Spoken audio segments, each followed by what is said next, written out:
Hi hello guys. तर आज आपण बनवणार आहे चायनीज भेळ. तर चला आज आपण सुरुवात करूया.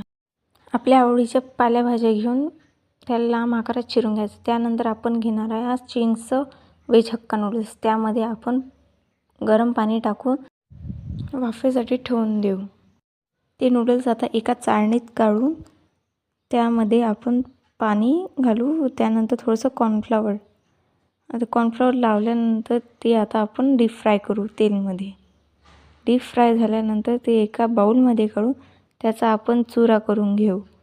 चुरा करून झाल्यानंतर त्यामध्ये आपण चिरलेल्या पालेभाज्या टाकू व आज आपण वापरणार आहे चिंग्सचं शेजवान केचप.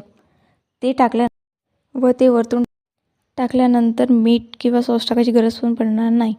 व त्यानंतर त्यामध्ये कांद्याची पात टाकून ते सर्व करूया. व्हिडिओ आवडल्यास